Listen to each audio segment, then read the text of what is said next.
Ba ba ba, it's Steve Shack. Steve Shack, it's a shack that's filled with. Me. Thought you guys might like that. It's a little treat for you. Sorry, I gotta get situated now. That intro was so exciting. Man, speaking of exciting, how about that week one, huh? Huh? Am I right? I mean, jeez. Kind of sucked for me, actually, if I'm honest. So, yeah. Um, yeah, Nate Keating, he haunts my soul, blah, blah, blah. Well, what do I say about that? Sorry about all the camera work here. Um, we'll start there. I lost to Jesse, and actually, it looks like after all the scoring adjustments, I lost to Jesse by a total of 4 points. Um, yeah, so much would have been different if A, Beanie Wells decided to score maybe just 1 point.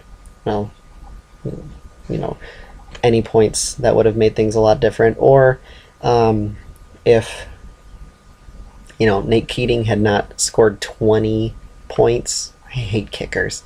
At any rate, I lost to Jesse, and be worried about Jesse. His bench is turning out to be a lot deeper than I thought it was. So if he turns that into something, he could turn that into something very formidable if he can pick the right matchups week in and week out.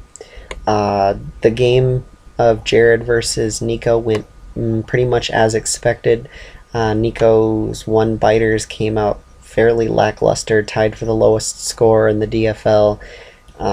Jared's team was not too much better, but he had a few real heavy hitters, namely Ray Rice, Demarius Thomas, and Tony Romo, and that carried him quite easily through to the victory.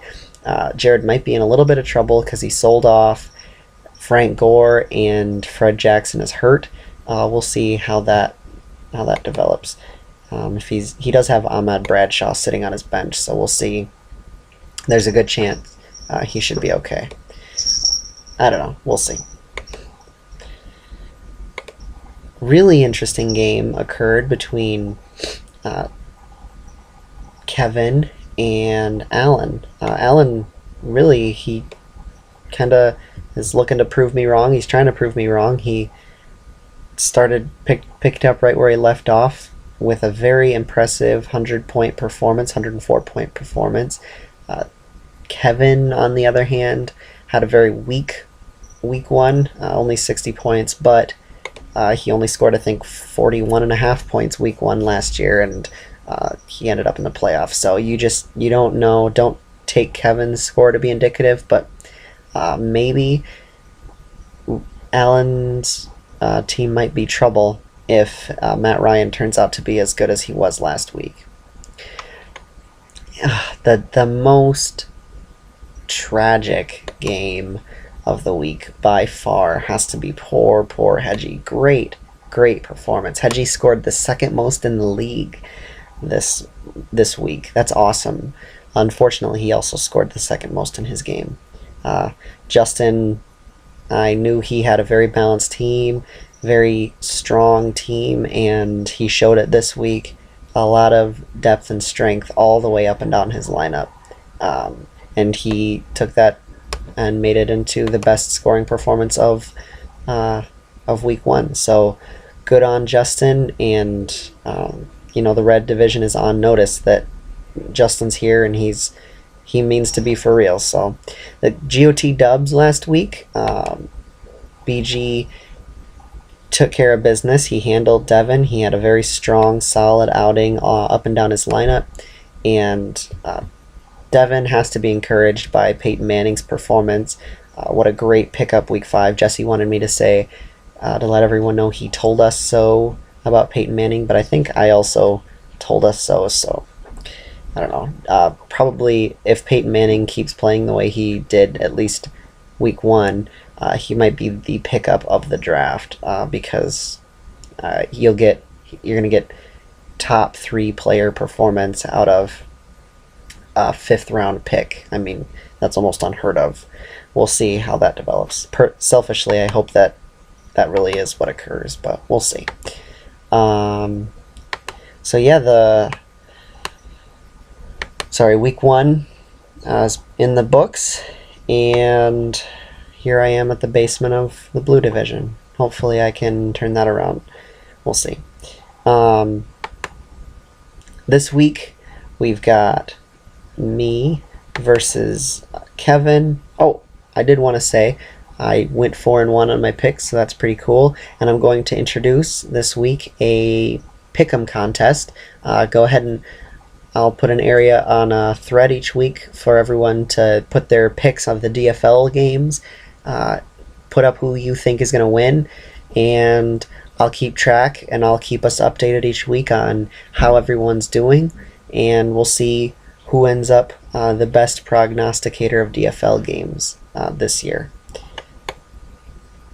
Alright, this week we've got me versus Kevin, Devin versus Jared, Justin versus Nico, Hedgie versus Alan, and Jesse versus BG. We'll start with me versus Kevin, the only game between two 0-1 teams. Neither of us would be very well served to start off our season 0-2, and so this, I hate to make early season games very important, but it is going to be a very tough hole to crawl out of if you start off 0-2 in a division as strong as ours looks to be this year. So I'm not seeing a ton of strength. I mean, really, Kevin and I are strong in the same areas, so it's just it's almost a coin flip right now, unfortunately. I'd like to think that oh, excuse me, I'm sorry. His name is leaving me right now. Ryan Matthews will be healthy. If he is, that's a game changer for me, and I'll give myself a huge edge. If not, it's a push, and in that case, I have to give the edge to Kevin if Ryan Matthews is not healthy. So, as it looks right now, I don't know if he will be, so I'm giving a slight edge to Kevin in this game. Unfortunately, I don't want to start 0-2, but I'm giving the nod to Kevin in this game. Jared versus Devin. I think Devin's going to bounce back from a week 1 poor showing and come back and take it to Jared with a very, very strong week 2. I've got Devin taking care of business and handily winning this game versus Jared.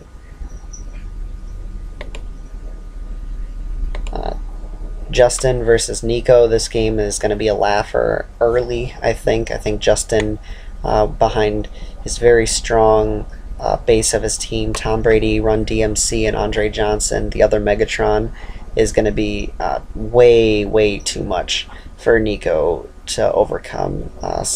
Between Ben, Jordy Nelson, and Cam Newton, there's really not much there for Nico to turn to, and I don't see any way that this game ends well for Nico.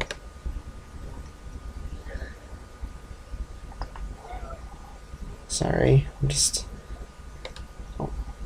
very, very, very intriguing game here between Alan and Hedgie. This game could very well make it so that there's a 3-way tie early in the Blue Division. I think Hedgie has a great shot, although I will say I'm filming this right now 9:30 almost on Thursday night, and Jay Cutler is not so far having a good night. And if as Jay Cutler goes, so Hedgie's entire team will probably go. So I don't think Hedgie will be able to have a chance of winning if Jay Cutler ends the night -1, which is what he sits at right now, but I don't think he will. I am going to pick Hedgie in this game to come back from a really gut-wrenching week 1 loss and hand Alan his first loss and begin the intense parity that I think will be the Blue Division. Finally, our GOT dubs for this week is going to be the only Core 4 matchup we have this week between Jesse and BG. A couple teams that had just strong enough type outings. A couple teams that I think will be very formidable. Very great quarterback matchup, blue chip quarterback matchup in this game. Matt Stafford versus Drew Brees. Really very comparable running back matchups here. Adrian Peterson and Doug Martin versus Matt Forte and Jamal Charles. I would say those are pretty close. Great wide receiving cores on both teams. If the Saints have a great game, BG will probably win, because any offensive output is basically going to be accounted for somewhere on BG's team. Jesse's got a very well-balanced team, so we'll see which approach is going to pan out for him. I am going to give a slight nod to Jesse in this game. I think he'll end up 2-0 and in the driver's seat early in the blue division. I think BG will fall to 1-1, and the red will also be a very parity-filled division this year. Well, boys, that's about it for this week. Make sure you go in, get your sorry guys, get your predictions in there, and sorry, the game keeps distracting me, so get your predictions in, and even though I'm going to dominate all of you in all of them, minor sidebar, a little bit of housekeeping. Please keep in mind that we do want to come to a conclusion, a decision relatively soon regarding if we're going to go forward with the trophy idea. So I'm going to throw a thread up there, and we gotta hash this issue out so that Jesse and I can decide whether or not to order, and we can figure out if we're going to, how much everyone will owe on behalf of this trophy, and when it will be owed. So keep that in mind, keep an eye out for it, and I will see you all next week. Peace.